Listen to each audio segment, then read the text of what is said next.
In this tutorial video, I'll be showing you how easy it is to create and send a newsletter using Sendworthy.com. Whenever you log into Sendworthy, you'll land right here on the newsletters page. The first thing you want to do is simply click Add Newsletter. The next step is to add a subject line and select the email group we want to email to. Your subject line and email group can be changed on the following page at any time. Your email groups are synced through your Google Apps, Gmail, or MailChimp account. The first thing you'll see on the newsletter creation page is the header. You have the option to create a new header each time you create a newsletter. Or, under the account details page, you can set up a default header and footer. The header and footer use a simple sandbox editor. Just like many online programs like WordPress, you can edit this header and footer however you'd like. You can add images, add links, change your text. You can even access the HTML code for those of you who are a little more tech savvy. For this newsletter, I'm going to make it simple and just do Nathan's main newsletter. I'm going to highlight my text, center it, underline, bold, and change the size as well. Alright, now it's time to start selecting our articles for our newsletter.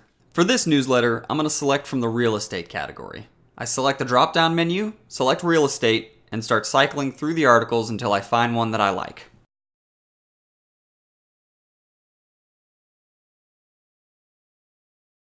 Now that I found one that I liked, all I need to do is scroll down and select Add New Article to add an additional article to the newsletter.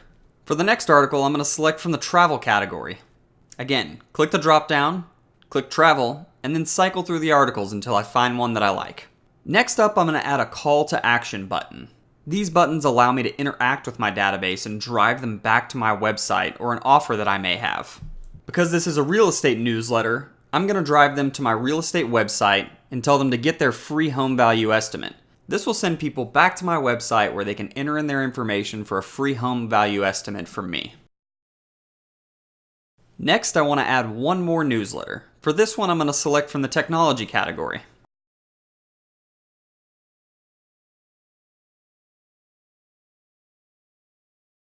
Next up is the footer. Just like the header, this is a sandbox editor. You can add images, links, edit the HTML code, or edit the text any way you'd like.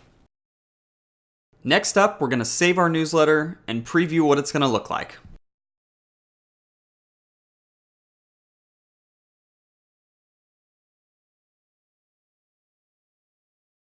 I think I like the way the newsletter looks. Let's hit the back button and schedule it to send. You have several options when sending. You can send yourself a test to see what it looks like in your inbox.